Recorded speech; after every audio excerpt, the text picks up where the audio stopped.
Ok, video muốn nhưng mà hai nhầm pi rồi mấy cái install container đại dương control từ Docker container chẳng nhầm Docker PS chẳng những khơi miền container muối chung một container hay dương sẽ tam web browser bán control từ Docker này muối chẳng Docker stake bởi nhóm cứ ở toàn miền tế nhóm miền tại container muối ok là dương đang install smoke ping đầm bày monitor ping chẳng đầm bày install bán nhôm ls mới tới khơi miền Docker project hay nhôm theoประกาศ folder smoke ping នៅក្នុង Docker project ហ្នឹង ok នៅក្នុង Docker project existing រងហើយយើងមាន container អញ្ចឹងដើម្បីបង្កើត smoke ping យើងត្រូវបង្កើត folder smoke ping មួយទៀត ok dear smoke ping អញ្ចឹងខ្ញុំបង្កើត folder smoke ping មួយហើយខ្ញុំ cd ទៅ smoke ping ហ្នឹងចូលទៅក្នុង folder ហ្នឹងអូខេអញ្ចឹងខ្ញុំ ls គឺអត់មានទេអញ្ចឹងយើងត្រូវបង្កើត nano file មួយដើម្បីធ្វើ compose file ដើម្បីទាញ image smoke ping ខ្ញុំមកប្រើ nano docker compose.yml អូខេអញ្ចឹងខ្ញុំមានស្រាប់អូខេខ្ញុំប្រើ Docker version 3 ហើយ service smoke ping នេះហើយ image គឺខ្ញុំទាញចេញពី Linux server smoke ping នេះ container name នេះគឺ smoke ping ហើយនេះគឺជា time zone ហើយនេះជា volume របស់វាពេលដែលយើងធ្វើការដាក់ data ពេលដែលយើងធ្វើ config ដាក់ឲ្យ ping ទៅណាយើងដាក់នៅក្នុងហ្នឹងហើយ port ដែលយើងប្រើនេះគឺ port 80% ទៅ port 80 ក្នុង local អូខេអញ្ចឹងខ្ញុំ copy វាមកអូខេបន្ទាប់មកខ្ញុំផាសអូខេហើយយើងចុច control x ហើយ so yes ចុច survive មកបន្ទាប់មកចុច enter មួយទៀតអញ្ចឹងគឺ save ហើយអូខេបន្ទាប់ពីយើង save Docker compose file ហើយយើងទៅ pull image មកប្រើ Docker compose app.d អញ្ចឹងវានឹងទៅ pull smoke ping ដើម្បីប្រើអូខេឥឡូវវាកំពុងតែ pull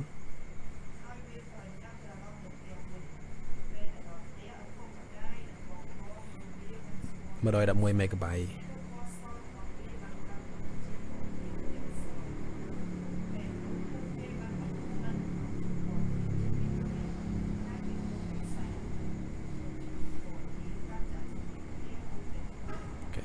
អញ្ចឹង smoke ping ដល់ហើយអញ្ចឹងយើង Docker ps មើលថាវាមកនៅអូខេអញ្ចឹងនេះ smoke ping អញ្ចឹងយើងអាចទៅមើលនៅលើ container របស់យើងបាននេះ refresh មកគឺ smoke ping នេះ state របស់យើងក៏មាន container smoke ping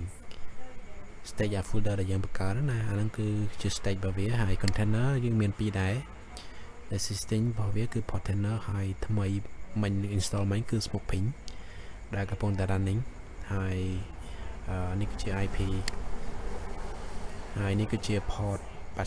80ហើយនេះគឺជា image របស់ smoke ping មួយនេះហើយនេះគឺជា network អញ្ចឹង network វានឹងបង្កើត network ថ្មីមួយនៅក្នុងហ្នឹង172 ស្ថានភាព6នេះហើយវាក៏មានសម្រាប់ volume គឺ volume ប្រើនៅក្នុង Docker ស្រាប់អត់បង្កើត volume ថ្មីទេអូខេយើងចូលទៅមើលយើង ls មើលអូខេអញ្ចឹងបន្ទាប់ពីយើង run មិញគឺវានឹងបង្កើត folder smoke ping automatic អញ្ចឹងយើង ls.l smoke ping អញ្ចឹងគឺវាបង្កើតពីរ folder នេះឲ្យអូខេ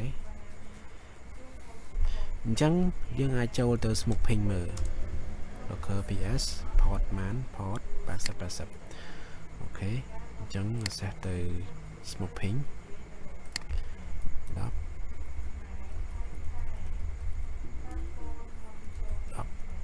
80 អូខេ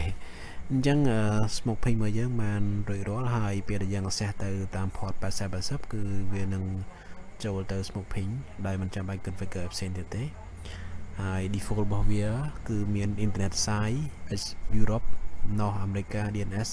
Prop អញ្ចឹងយើងអាចចូលទៅមើល internet site តើគេដាក់អីខ្លះមាន Facebook មាន YouTube មាន Jupiter Broadcasting Google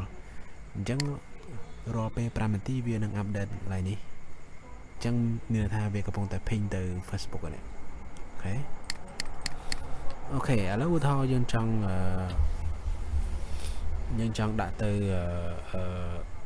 telegram.com ឡើយនេះណាអូខេអញ្ចឹងយើងចូលទៅ sexuality របស់យើងហើយយើង cd ទៅយើង add មកខ្ញុំ cd ទៅ smoke pin តោះមកខ្ញុំ ls មាន2 folderទី1 config folder ទី2 data អូខេសាក cd config មកខ្ញុំ ls config មកមាននេះខ្លះអូខេអញ្ចឹងខ្ញុំ cd config ហើយខ្ញុំ ls.l អញ្ចឹងអ្វីដែលយើងត្រូវធ្វើដល់យើង set up IP ដើម្បី monitor នេះគឺយើងចូលទៅ target អូខេខ្ញុំ nano target អូខេកន្លែងនេះគឺជាកន្លែងដែលគេដាក់ដើម្បី monitor ping ហើយអញ្ចឹងមិញគឺ Facebook នេះហើយគេ host នឹង ping ទៅណា ping ទៅ facebook.com អូខេអញ្ចឹងខ្ញុំ add ថ្មីខ្ញុំដាក់ Telegram អូខេហើយខ្ញុំ copy path មកស្រួលអញ្ចឹងកន្លែងនេះខ្ញុំដាក់ Telegram មក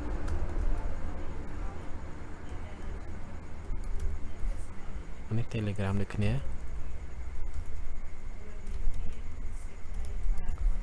កន្លែងនេះគឺជា title ទេហើយកន្លែងនេះគឺជា host យើងអាចដាក់ IP ក៏បានឬក៏ដាក់ host name ក៏បានដែរ telegram.com ហើយទៀតយើងអាច ping ទៅ telegram.com អូខេអញ្ចឹង ping ស្គាល់យើងដាក់ IP ក៏បានយើងដាក់ telegram ជា host name ជា DNS name ក៏បានដែរ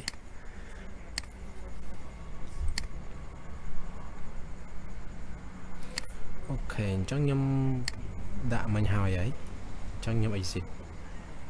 អញ្ចឹងខ្ញុំប្រាប់មួយទៀតសម្រាប់ smoke ping នៅលើ internet site នេះគឺឃើញវាជាដើមបន្ទាត់ទេអញ្ចឹងនៅក្នុង sub folder របស់វាគឺមាន Facebook YouTube ទៅអូខេហើយសម្រាប់ Europe នេះក៏ដូចគ្នាដែរក្នុង Europe នេះឃើញនេះគឺជា main folder របស់វាក្នុងនោះគឺជា sub folder អញ្ចឹងអ្វីដែលយើងធ្វើមិញគឺយើងធ្វើនៅលើ internet site ឃើញសញ្ញាបូក1សញ្ញាបូក1គឺជាកន្លែងដើម្បីដាក់ main folder អញ្ចឹងសញ្ញាបូក2គឺជា sub folder របស់អាមួយហ្នឹងអញ្ចឹងណាអញ្ចឹងយើងអាច scroll មួយទៅក្រោមមើលកន្លែង Europe មិញនេះអញ្ចឹងកន្លែង Europe នេះគឺមានសញ្ញាបូក1គឺជា main folder ហើយសម្រាប់បូក2ដងនេះគឺជា sub folder ដូចខ្ញុំបង្ហាញមិញនេះកន្លែងនេះឃើញទេអញ្ចឹង internet site ក្នុងមាន Facebook អូខេអញ្ចឹងពេលខ្ញុំដាក់ Telegram ហ្នឹងគឺវាអត់ទាន់ effect ទេអញ្ចឹងយើង exit តមកយើង restart smoke ping នឹងមួយមក docker restart smoke ping អូខេអញ្ចឹងចាំបន្តិចមកអូខេអញ្ចឹងបន្ទាប់ពីខ្ញុំ restart ហើយខ្ញុំ refresh នៅលើ smoke ping ហ្នឹងនេះឃើញ load មកពេលខ្ញុំ refresh នេះ load មកអូខេអញ្ចឹងចុច Telegram ទៅគឺវាចេញផ្ទាំងឡើងនេះ Telegram អូខេអញ្ចឹងដោយសារតែយើងទៅ add មែនទេអញ្ចឹងវាអត់ទាន់មានតន័យមកទេយើងអាចមើល Facebook បាន Facebook ក៏អត់ទាន់មានដែរអញ្ចឹងអាចថាចាំប្រហែលជា5នាទីវានឹង up ហើយ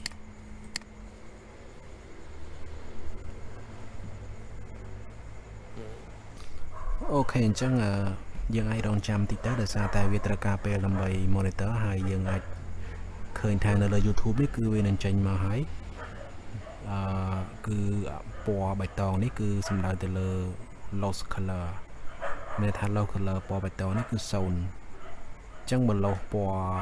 bỏ kêuនេះគឺ1 kêuចាស់គឺ2ពណ៌ស្វាយនេះគឺ3ចឹងណាអញ្ចឹងបើសិនជាយើង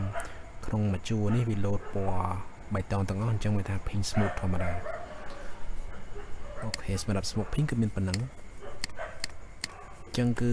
ងាយស្រួល install ជាងកាលពីមុនហើយនៅលើ Docker នេះយើងអាច monitor នៅលើ container បាន container យើងអាច restart យើងអាច stop container បានគ្រប់ពេលឬក៏ post ឬក៏អីផ្សេងៗអញ្ចឹងណាងាយស្រួលជាងយើងប្រើ command line តែបើអ្នកទាំងគ្នា familiar នៅលើ command line អាចប្រើលើ command line ហើយបើ familiar នៅលើ interface អាចប្រើលើ container នេះ recommend អូខេវីដេអូនេះមានការចែករំលែកប៉ុណ្ណឹងអរគុណសម្រាប់ការទស្សនា